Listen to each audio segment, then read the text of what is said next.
O governo do presidente eleito Lula vai precisar lidar com 3 demandas prioritárias do agronegócio brasileiro: problemas de logística e infraestrutura, mais crédito para fomentar o setor e uma relação mais sustentável entre o campo e o meio ambiente. Para analisar e entender esses principais gargalos, Exame convidou grandes nomes de 5 setores do agronegócio do país: Gustavo Vasques, CEO da ICL, Eduardo Cruzeta, presidente da Associação Pantaneira de Pecuária Orgânica e Sustentável, Felipe Marques, CFO da Boa Safra, Sérgio Schuller, vice-presidente de negócios de ruminantes da DSM, e Carlos Costa, head global da Head Point Global Markets.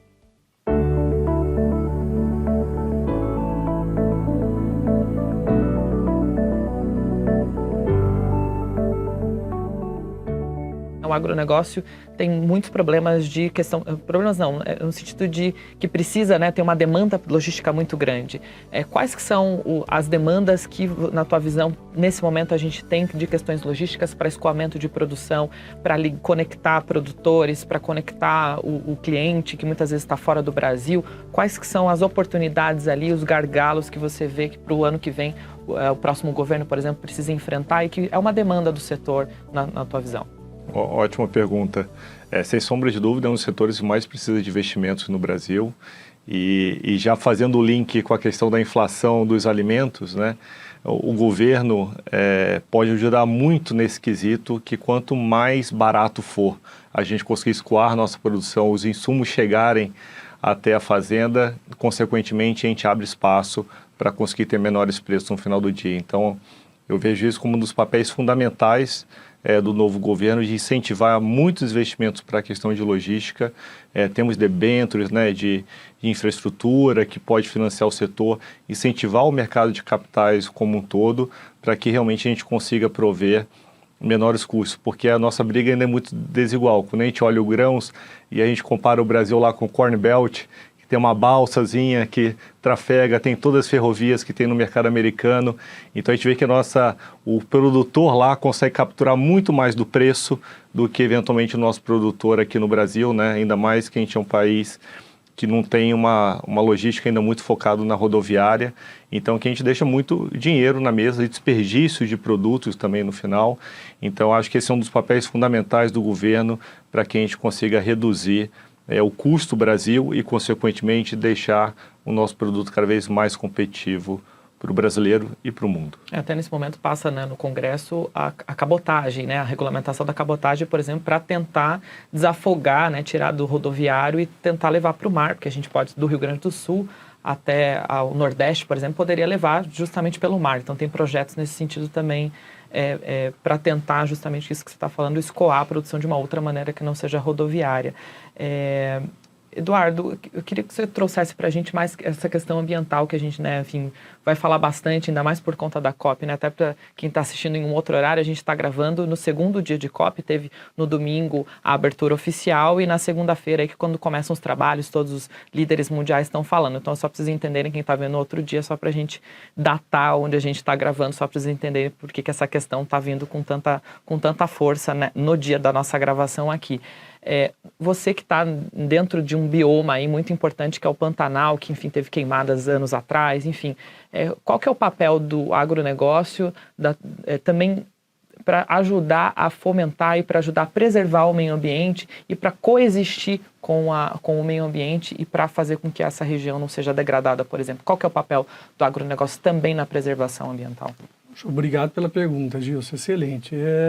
O papel do agronegócio é fundamental. Eu considero, vejo que a atividade econômica, ela tem um grande papel ali de ser a mantenedora de qualquer ambiente onde o homem vai estar presente, certo? Se você não tiver uma produção pujante, uma produção econômica funcionando, obviamente que fazendo isso de forma amigável ao meio ambiente, você vai ter pobreza, miséria e isso traz degradação ambiental.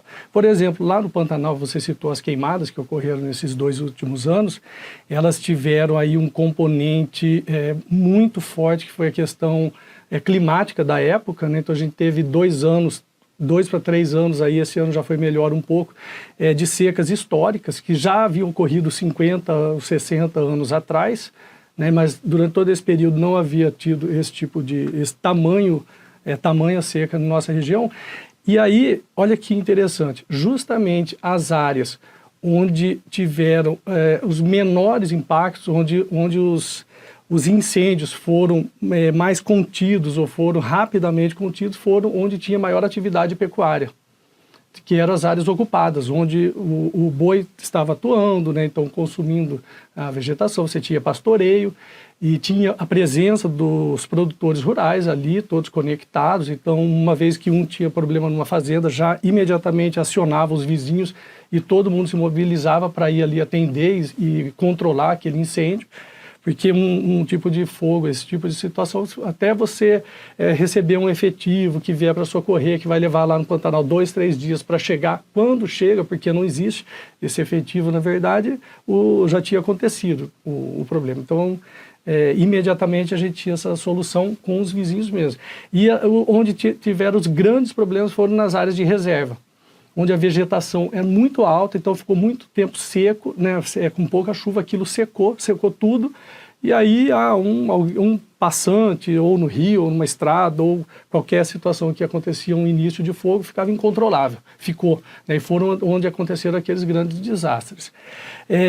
Pegando um gancho só para o que o Felipe e o Gustavo falaram aqui, o Felipe falou de 3 aspectos que a gente precisa, que são importantíssimos, né, a questão do crédito. O agro hoje no Brasil, depois claro, de longo tempo de políticas públicas que foram muito importantes para fomentar o setor, hoje o agro depende muito pouco de recurso público para acontecer, né? Mas então um crédito justo, né? Infraestrutura muito necessária, questão de transporte, a gente trabalha com commodities, o preço da unidade, do quilo é muito baixo, isso é natural, qualquer, né, insumos e o nosso produto mesmo, o valor agregado por tonelada é baixo, mas isso não desmerece o nosso produto, isso é importante a gente lembrar, né, porque muito se fala quando alguém que é mais da área econômica ou tecnologia fala, mas isso são produtos de baixo valor agregado, o Brasil querem transformar o Brasil num fazendão. Olha, você vê o tanto de tecnologia que tem num grão de soja, numa semente de soja, né, o tanto de genética, muito estudo, muita pesquisa embarcada em insumos, são coisas que realmente, e é disso que a gente vive, né? Então, afinal, isso é importante para o ser humano. Então, a questão da infraestrutura é fundamental para a gente fazer o nosso negócio fluir. Tá? A China tem 300 mil quilômetros de ferrovia, nós temos 28 mil, 30 mil, alguma coisa assim. Sabe, Estados Unidos, outro tanto, ferrovias, hidrovias, a gente precisa melhorar isso muito no Brasil e é urgente, é uma coisa assim que não é mais, não tem mais que falar disso, nós temos que agir e fazer esse tipo de coisa, né? O outro ponto mencionado... Bom, uma coisa que eu queria lembrar, o terceiro, vai ficar muito longa a minha fala, mas uma coisa importantíssima... É esse o objetivo mesmo. A gente voltar no que o Carlos colocou ali também, né, mais uma vez, a gente ressaltar essa questão de a gente comunicar tudo isso com o consumidor. Então, e para isso, inclusive, o terceiro aspecto que eu ia colocar é a segurança jurídica que é necessária no campo. Nenhum investidor vai aportar recurso numa atividade se ele não tiver segurança que aquilo vai se desenvolver. E olha que o produtor rural brasileiro, ele é um herói, porque ele faz isso, mesmo com a insegurança que ainda existe, que a gente vive, né, e afeta tanto o produtor rural no Brasil. Então é muito necessária essa segurança, essa tranquilidade, essa paz no campo, para a gente poder investir e fazer trabalhar isso a longo prazo. Certo? E no quarto aspecto que eu queria colocar, que fecha, na minha opinião, esses 3, é essa questão de relacionamento nosso, né? São esses relacionamentos entre a sociedade, a mídia, a política, e a gente poder levar isso para fora do nosso país. Lá fora, as pessoas eles só vão achar que a gente está correto uma vez que a gente se entender aqui dentro. Não adianta a gente ir lá e falar, não, aqui está tudo bem, eu estou fazendo certo. Se a gente não tiver pacificado dentro do país, todo mundo entendendo e compreendendo o que está acontecendo e de acordo, é impossível a gente levar esse discurso para fora do país, que são nossos compradores, de onde vão vir esses recursos para alimentar uma indústria, uma crescente tecnológica uma revolução tecnológica que pode haver no Brasil. O Eduardo trouxe alguns pontos bem importantes, queria bater contigo, Gustavo, que além dessas questões também que a gente já passou por infraestrutura, questão de legislação, tem um novo Congresso que está vindo aí, tanto Câmara quanto Senado, 1/3 do Senado praticamente renovado e Câmara também uma nova configuração. Qual que é a demanda que vocês têm hoje, que vocês pretendem levar aí para Congresso Nacional, para tentar falar com os deputados e senadores eleitos, que é uma pauta legítima, que vocês precisam de uma legislação ou de alguma demanda que é importante para o setor, que vocês veem que é fundamental para o ano de 2023? Olha, eu acho que em grande medida, não existe, acho que talvez um ponto específico que a gente possa, que eu gostaria de endereçar. Porque o agro já vem fazendo um trabalho, só para dar uma ideia do que significa, vamos dizer assim, a questão da sustentabilidade e da produtividade.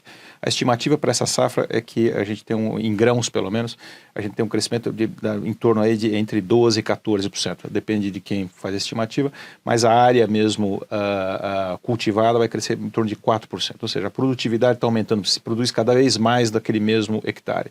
A gente já essa tendência vem acontecendo nos últimos 20 anos.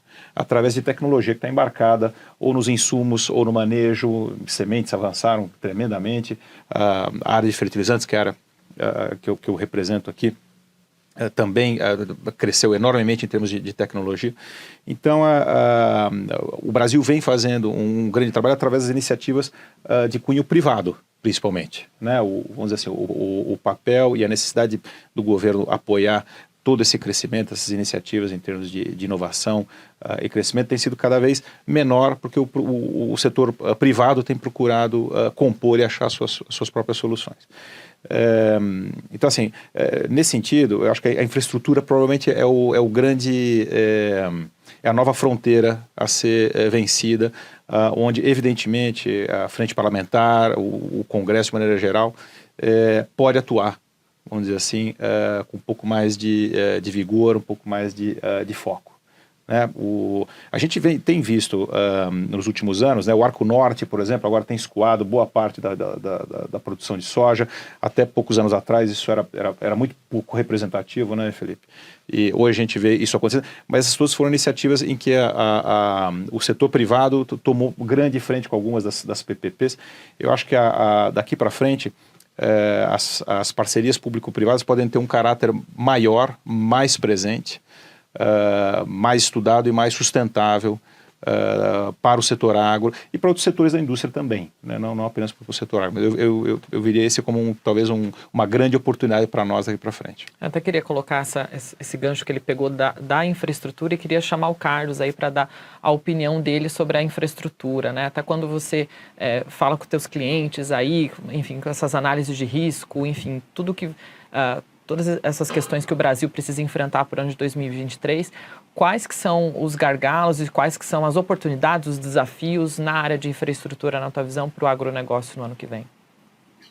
Eu acho que, colaborando com o comentário do Gustavo e do Felipe, eu acho que a área de infraestrutura ela é vital para o Brasil. Hoje a gente percebe o Brasil muito dependente de uma política de combustíveis, por conta do efeito cascata que existe, o aumento de combustíveis dentro de diversos setores da economia por conta do frete rodoviário, né? Então, acho que quando a gente olha quais seriam as prioridades, né? Quais seriam os desejos, os maiores desejos aí do setor para o ano seguinte, para o ano de 2023, eu acho que seria realmente um aumento dos investimentos em infraestrutura, principalmente no que tange a questão de escoamento de produção agrícola do interior do país para os portos. O presidente eleito, ele já comentou que isso vai fazer parte da pauta dele, não a questão de investimento de infraestrutura. Ele falou a respeito de investimento de infraestrutura, mas ele colocou muito a questão das parcerias público e privada, né?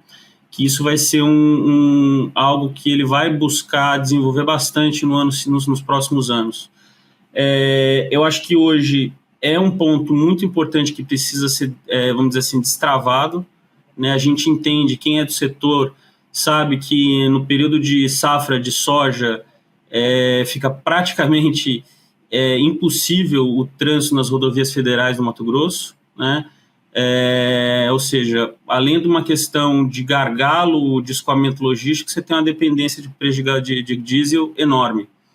E hoje a gente sabe que a alta do preço dos combustíveis é um dos grandes vilões aí do porquê que a gente está tendo uma escalada de inflação, teve uma escalada de inflação tão alta no Brasil nos últimos anos, né?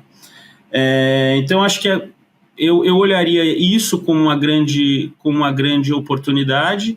E eu acho que o grande desafio, e aí não só da questão logística e de infraestrutura, eu acho que a gente tem uma questão de volatilidade cambial enorme acontecendo diante dos nossos olhos, né? O dólar está praticamente ganhando frente a todas as moedas, praticamente todas as moedas do mundo, né? Ou seja, as commodities elas vão ficar caras, elas estão caras não só aqui no Brasil em dólar, mas estão ficando caras na Europa, na Ásia e no resto do mundo todo. Então eu acho que do ponto de vista de desafio, a questão do câmbio, né, e como a política de juros lá fora vai se comportar é algo que vai realmente ditar o ritmo aí, não só da questão dessas questões de competitividade, né? Porque a gente sabe que quanto mais você tem um câmbio depreciado num país, mais competitivo aquele país fica, porque acaba ficando mais barato os produtos ali dentro, né? Mas o câmbio ele é fator de taxa de juros, e aí o que acontece é que quanto mais alto você tiver uma taxa de juros, menos incentivo você vai ter do investidor, né, dos grandes investidores de continuar investindo e colocando recurso em CAPEX e OPEX para os negócios, né? Então, eu acho que, voltando, né, às perguntas, eu acho que sim, há uma grande oportunidade, uma grande necessidade de investimento em escoamento, em logística. Se eu fosse pensar em termos de prioridade, eu acho que esse seria um dos pontos principais. Né, todos nós aqui já comentamos, né, o quanto que os Estados Unidos, por exemplo, que é um grande produtor de grãos, ele possui um escoamento, ele possui uma malha ferroviária e hidroviária gigantesca, muito diferente de nós aqui, né? O que acaba ajudando e fazendo com que o valor fique mais na mão do produtor, né, e não se perca durante a cadeia. Mas eu acho que essa questão cambial e da taxa de juros é o maior desafio que a gente vai ver nesse próximo ano, porque a gente sabe que quanto mais alto os juros, melhor é o apelo para você investir em economia real. Queria também colocar aqui uma outra questão que a gente também falou sobre muito tecnologia e inovação. Sérgio, no caso de nutrição animal, em que pé que o Brasil está hoje nessa ponta, nesse universo da nutrição animal, e onde que a gente pode, quais são as oportunidades, onde que a gente pode crescer e melhorar ainda mais, ou até exportar, se a gente já exporta isso? Qual que é a tua opinião sobre a tecnologia e a inovação no setor? Perfeito, Gilson. E me permite complementar um pouco da pergunta anterior também, né, do que o governo pode fazer mais, né, pelo agronegócio. Eu acho que, em primeiro lugar, dar um suporte contínuo para os fazendeiros, para os pecuaristas, através do Plano Safra, enfim, de ajudar nos financiamentos, né, de quem produz, né? Então, acho que esse é o ponto fundamental, que continue aí uma política de apoio, né, ao fazendeiro, ao agricultor, ao pecuarista. Em segundo lugar, e aí já está linkado um pouco a pergunta da inovação, é também a desoneração de algumas pautas, né? Por exemplo, os suplementos bovinos hoje tem uma oneração ainda. Inovação dentro do setor muitas vezes também é taxado. Então, para a gente conseguir acelerar mais, né, as respostas aí de melhora de eficiência e melhora de produtividade, uma desoneração de produtos inovadores seria fundamental. Então, de colocar isso em pauta aí nos vários projetos de leis que já estão tramitando. E por terceiro, eu acho que também a agilização, né, dessa agenda da sustentabilidade com pautas de pagamentos por serviços ambientais, né? Então, da regulamentação do mercado de crédito de carbono, por exemplo, que é um que já se iniciou aí esse ano com alguns projetos de lei, mas para dar continuidade e realmente regulamentar. Por isso pode ser uma fonte de renda aí para o pecuarista, para o fazendeiro, para o agricultor no futuro, que preserva boa parte do nosso território nacional. Então, acho que aí são algumas das agendas, né, que o governo pode e deve contribuir aí no futuro para o agronegócio ser cada vez mais participativo aí do PIB nacional, que a gente já sabe que está em 1/4, né, do PIB total, e tenho certeza aí que ele pode ser mais forte ainda do que está atualmente, né, porque a gente sabe que a demanda está aí, vai crescer, e a gente precisa do apoio do público e privado para conseguir aí cavalgar as demandas futuras do nosso planeta.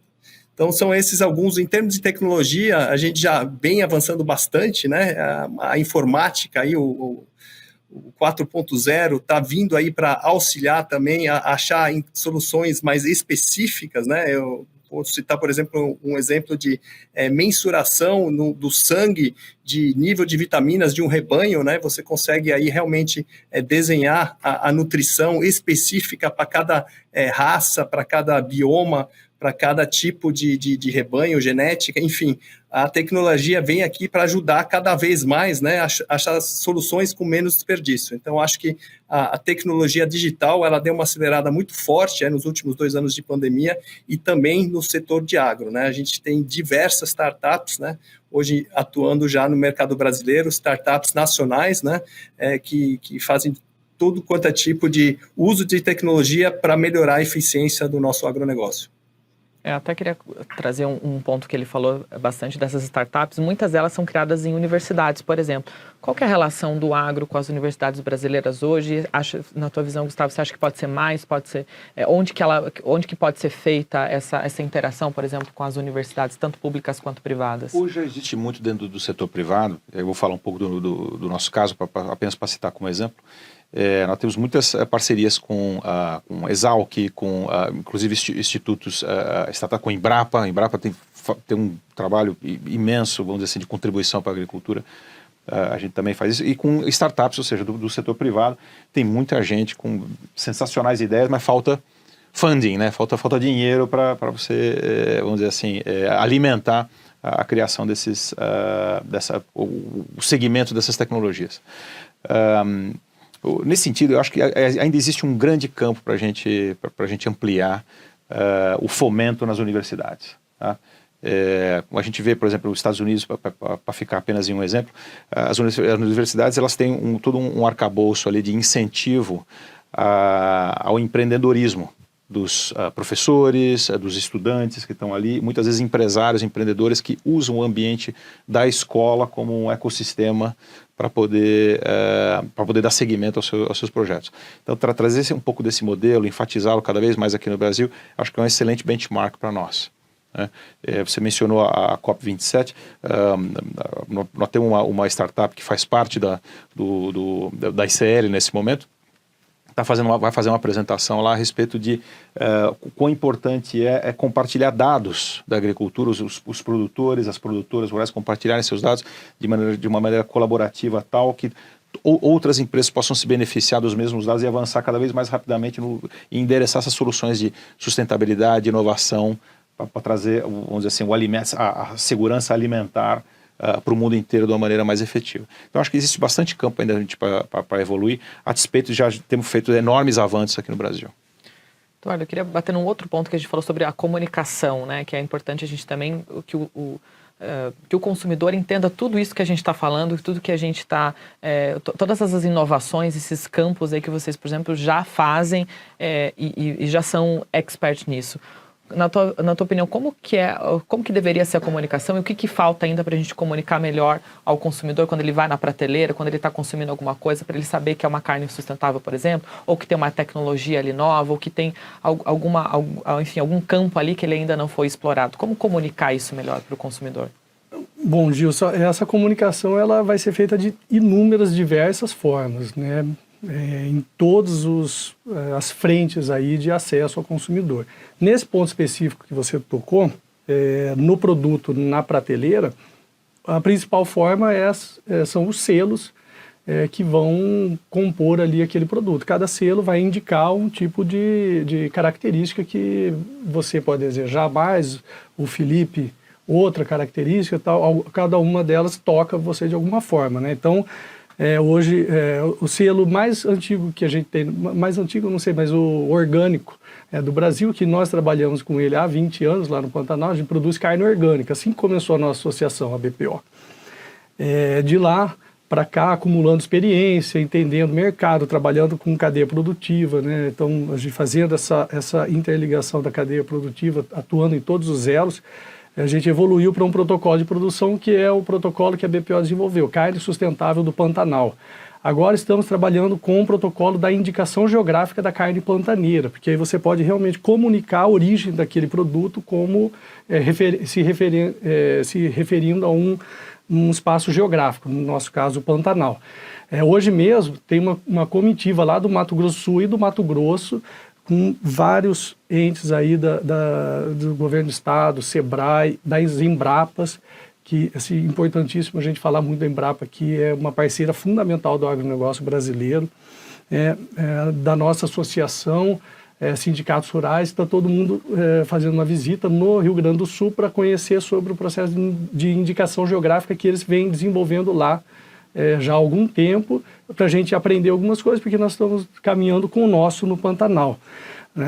Um outro ponto, hoje são selos chamados Clean Label, né, que trazem características específicas que você deseja. Eu estou me familiarizando mais com isso também, mas são protocolos específicos para determinado mercado. Eu entendo dessa forma e nós estamos buscando atuar com relação a isso, porque esse mercado de nicho ele vai se segmentando cada vez mais, né? Então, o consumidor pode ter acesso, cada um de acordo com seu nível de preocupação, de necessidade ou de demanda, e vai encontrar um produto e a gente vai produzir um produto específico para ele. Eu queria lembrar de um ponto que toda hora eu lembro disso e vai de encontro com o que o Sérgio falou ali em algum momento. Hoje, o Brasil, o tamanho do nosso negócio ele é muito grande. A pecuária brasileira, a gente fala em 60 milhões de hectares, mais ou menos. É isso que a gente tem no Brasil, né, o número. Olha, e a média de produção por hectare do Brasil, se eu não me engano, são 35 quilos por hectare ano. Isso é muito pouco, né? A gente, qualquer fazenda mais ou menos com uma gestão razoável, você consegue produzir 100, 120 quilos, sem falar em confinamento. Então você imagina a gente pegar esses 60 milhões de hectares nossos e você agregar lá que seja 50 quilos por hectare ano, que é fácil de fazer relativamente, claro que usando... É um aumento estrondoso, um potencial gigantesco de produzir mais, sabe? Eu até queria pegar esse gancho que você falou, eu vi a opinião do Felipe. Aumentar a produtividade, né, é um dos gargalos do agronegócio. Qual que é o caminho, na tua visão, para tentar aumentar a produtividade por área plantada, por exemplo? Enfim, qual que é o desafio e qual que é a oportunidade aí nessa área? É engraçado, acho que é um ponto, até para a gente trazer, para linkar com inflação, né? A gente fala assim, uma das melhores coisas para aumentar a oferta é preço alto. Então, acho que no primeiro momento a gente sofre, né, com a inflação de alimentos, que impacta todo mundo, mas preços altos incentiva margens mais altas, que incentiva ofertas depois, desde que você tenha um ambiente propício para isso. Então, eu acho que a gente está vivendo um excelente momento de preços altos que gerou certos estímulos para a gente ter aumento de oferta. Então, acho que a gente conseguir manter esse otimismo e a gente linkando com a COP27, que a gente pode falar, a gente às vezes está falando as mesmas coisas, que é até um pouco da comunicação, porque os algoritmos é que jogam um pouco contra a gente, né? Porque o algoritmo faz a gente falar com a gente mesmo, né? Com os nichos no mercado, e a gente acaba não conseguindo falar de forma mais abrangente. Então, acho que é o papel da comunicação e que realmente acho que a gente está no mesmo barco, sabe? Todo mundo quer as mesmas coisas no final, e eu acho que a gente conseguir difundir que realmente a gente consegue, cada um no seu papel, que acho que como ressaltou aqui, governo fazendo o que cabe a ele, iniciativa privada o que cabe, a gente consegue realmente aumentar a produtividade, cada um na sua área de atuação. Então, acho que para mim é a gente conseguir analisar o que cada um faz muito bem, focar naquilo, colocar dinheiro, colocar energia, né, mão de obra, né, você me falou, né, mudança de mão de obra. Eu sou uma pessoa que comecei no serviços financeiros e mudei para o setor agro. Então, como isso, tem vários outros, esse nosso amigo aqui também da área de gestão de risco também acompanha isso. Então a gente consegue, eu acho que a gente está com muito boas condições para realmente a gente conseguir aumentar muito a produtividade do setor e entregar mais. Eu acho que a pecuária é um excelente exemplo, que eu acho que tem uma amplitude, uma disparidade de produtividade muito grande e que realmente a gente consegue realmente fazer uma diferença em muito curto espaço de tempo. Perfeito. Gente, muito obrigado, viu? A gente vai chegando aqui no fim do nosso bate-papo. Espero que você tenha ficado bem informado. Todas as informações sobre o agronegócio você acompanha lá em exame.com. Obrigado a todos aqui por estarem comigo aqui hoje. O pessoal que está online aqui também, muito obrigado por essa participação e até uma próxima.